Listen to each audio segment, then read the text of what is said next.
Dear brothers and sisters, I wish everyone a very, very happy Mother's Day. As we celebrate this auspicious day all around the globe, this is a day when we thank our mothers for what they've done for each and every one of us. Mother's Day is a recognition of the blessings that we all get. And when we start to think about our mothers, we find that mothers are always bringing sweetness into our lives. Our mothers are always there to cheer us up when things are not well. And during these days, when the pandemic is going around all around the globe, it's our mothers who many a times take us out of the difficulties that we find ourselves in. We all remember the times when we were young, times when we were playing outside and got hurt. And as soon as we were in the lap of our mothers, the pain would go away. We remember the times when we had to go to the doctors for our vaccinations or an injection for some difficulty that we were having. And when we were in the lap of our mothers, the pain would not be as bad. We remember the times when our football team or our cricket team lost a match, and it was our mothers who encouraged us that there'll be another day.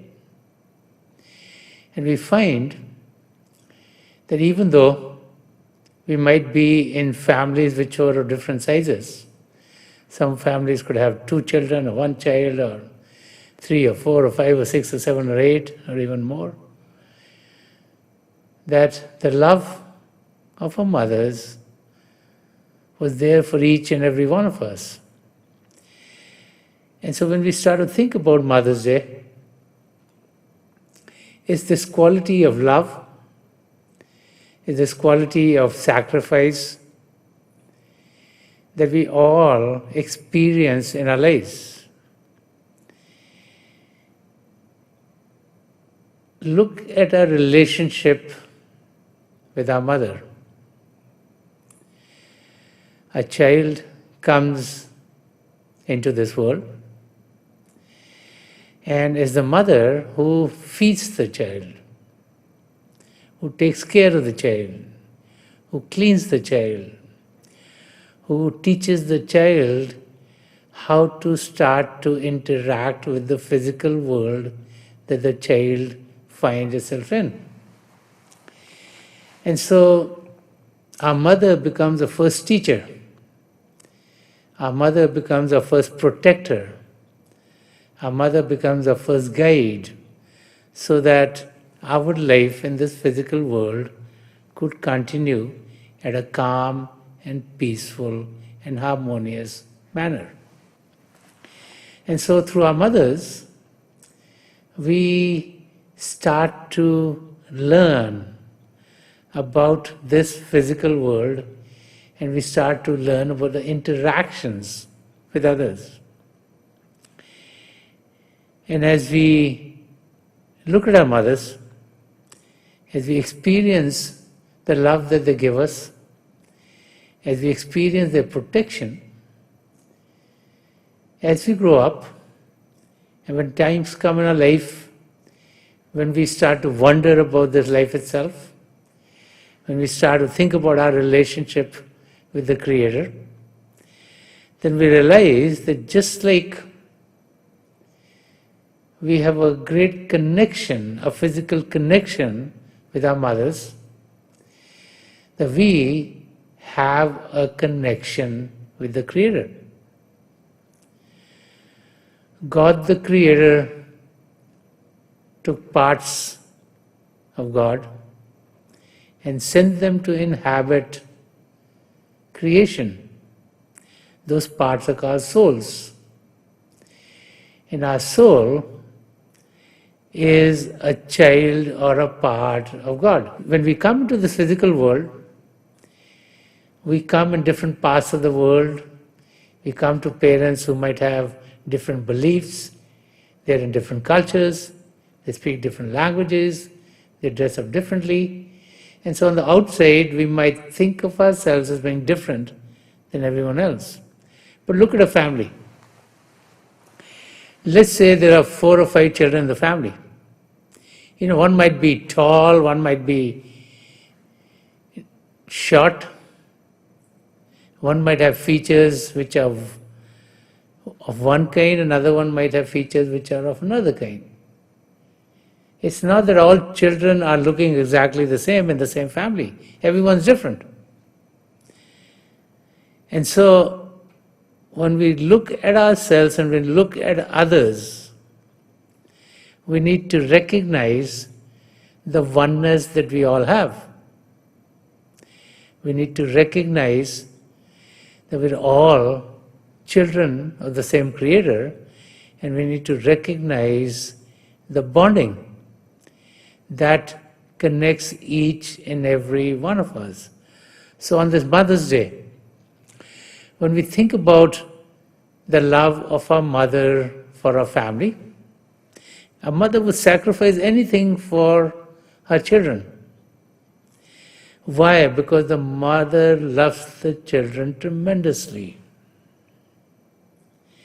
It doesn't matter to her if this was the eldest child in the family or the youngest child in the family or the kids who were in the middle.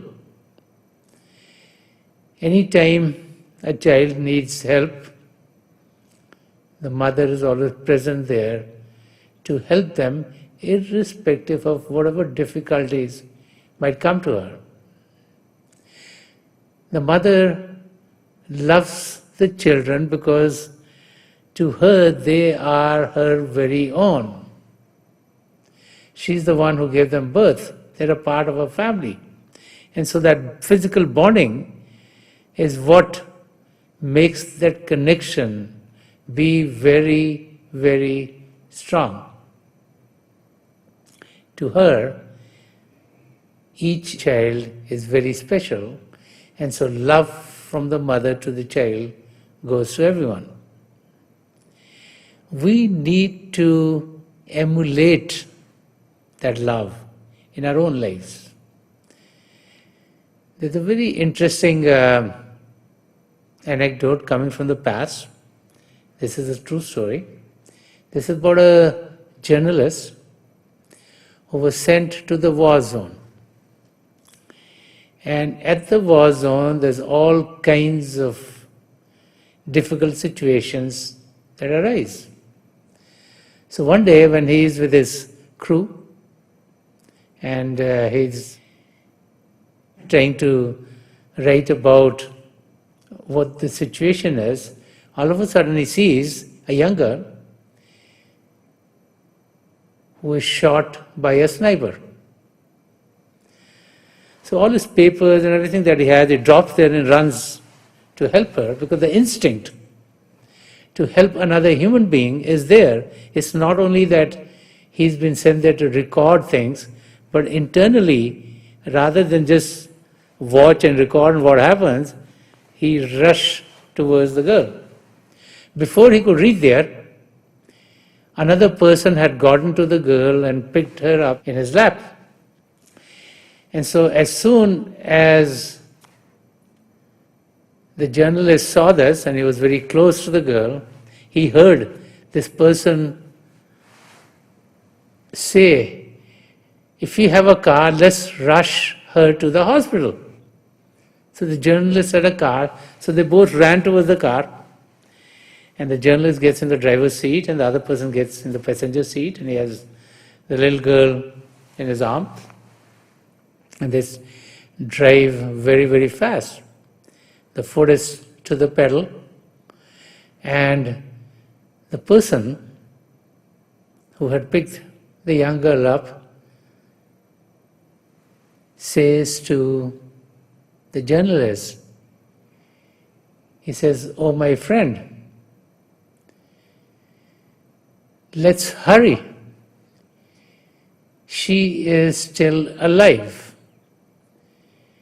And the journalist is going as fast as he could, and a few moments go by, and this person says again, "Oh, my friend, please hurry. She is still breathing." And the journalist is trying his very best to, get through traffic and go as fast as he can. And the person next to him says again, "Oh, my friend, let's hurry. She is still warm." But they haven't reached the hospital as yet. And a few moments go by, and the person says to the journalist, "Oh God, she's getting cold." And a few moments later, they reach the hospital. But when the doctors and nurses take the girl in, they declare her dead. Now, both of them find themselves in the men's room trying to clean up because there's blood on both of them. And as they're cleaning up, the person who was carrying the girl said, "I have such a difficult chore to do." And the journalist asked him, "What more difficult could be than seeing your daughter pass away?" And he said, "I have to tell the father of this girl that his daughter has passed." And the journalist was shocked. He said, "Wasn't she your daughter?" And the person said, "Aren't they all our children?" And that's the kind of life that we need to have. We're all children of the same Creator. We're all members of the same family. And when we look at someone else, we should think of them either as our fathers or our mothers or our brothers or sisters or our children. And that's what we learn from our mothers.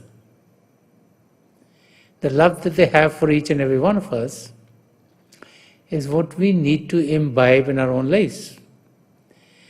And so on this Mother's Day, as we think about our mothers, let us put into play in our own lives lessons that we have learned through our lives. The sweetness of our mother is there for each and every one of the children. Let our thinking be such that always sweet thoughts about others are there, so that their well-being would be forefront in our lives. When we remember the sweet stories that our mothers tell us, when we remember the sweetness with which they dealt with our difficult states, let us put that sweetness into our lives too. Let us appreciate others. Let us look at their positive sides. Let us try to encourage someone. Our words should be such that they bring joy and happiness into the life of others. As Sant Rajinder Singh Ji Maharaj would often say, that our words should be such that they put a balm on the difficulty of someone else. So let's think about our words and let's have those words come out of our being which are going to bring joy, which are going to bring happiness to those that we speak to. And just like the actions of our mothers are such, that, we could be dirty and they embrace us and they clean us up, and we could be in trouble and they embrace us and our difficulty is gone. So let our actions be like that. We know that difficulties come in the lives of many, many people. Let us try to help them. If we are doing well monetarily, let us help someone financially who's in a financial difficulty. If our intellect is very, very good, let us help someone learn things. If our understanding is good, let us help someone so that the pains, the emotional pains that they have could be relieved. Whatever gifts God has given us, let us make use of them to make life on this planet better and better for everyone else that we come in contact with. Let us also realize that just like a mother takes all children to be similar, let us imbibe that quality into us so that we take everyone that we meet in this world to be one and the same, irrespective of what their faiths are, irrespective of what their beliefs are, irrespective of how they speak, what their languages are, irrespective of how they dress.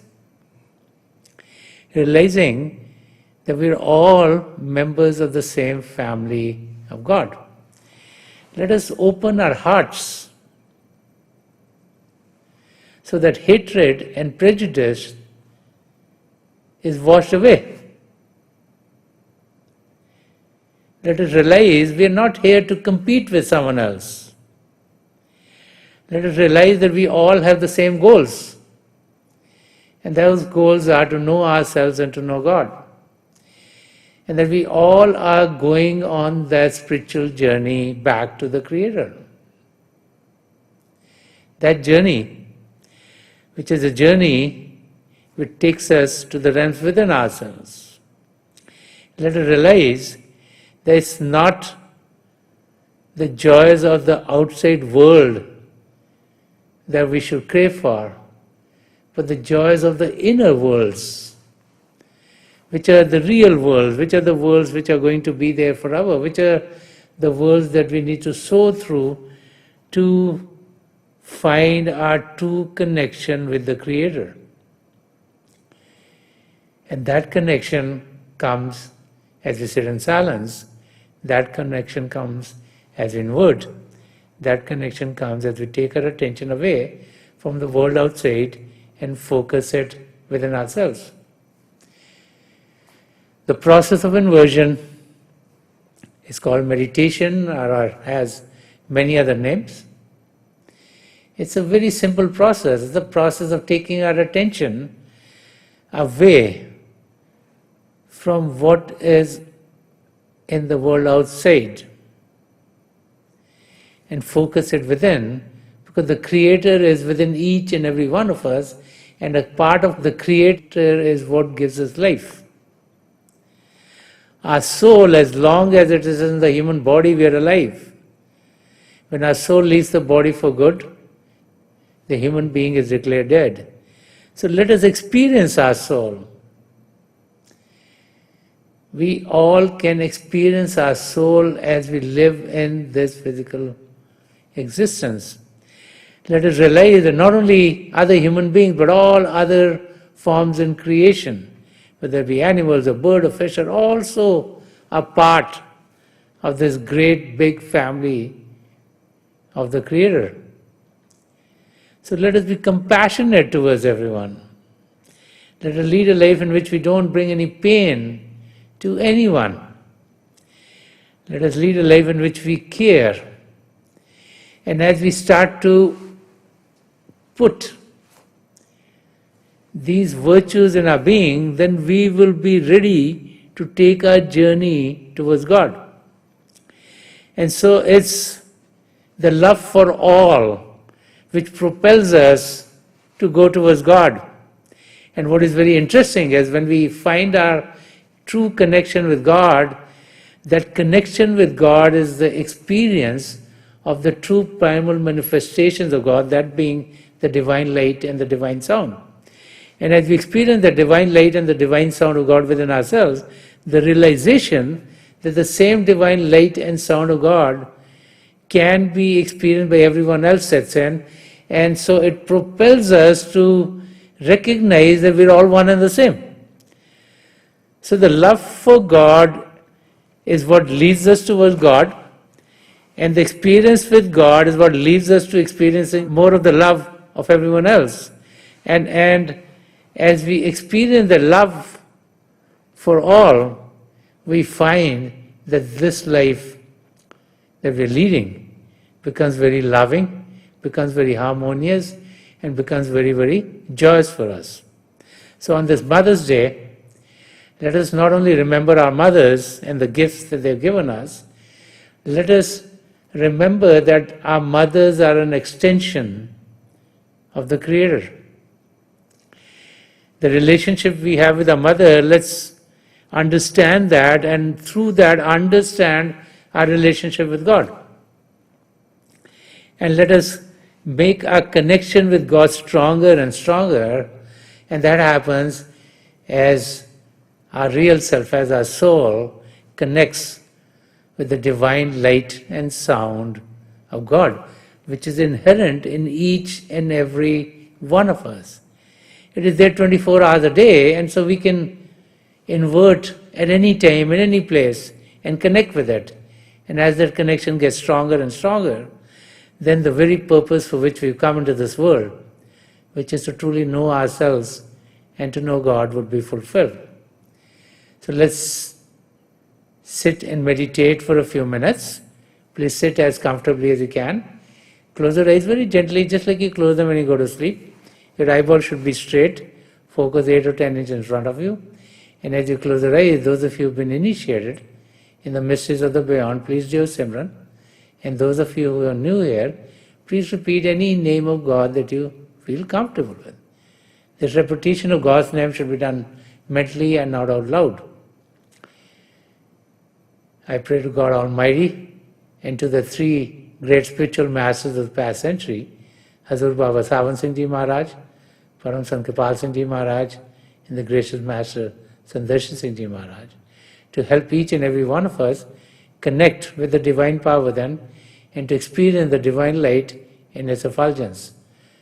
So we'll be sitting for a few minutes. I'll be getting you out of this meditative state at that time, and my best wishes are with each and every one of you.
Please leave off, chhod dijiye ji. And a very, very happy Mother's Day to each and every one of you.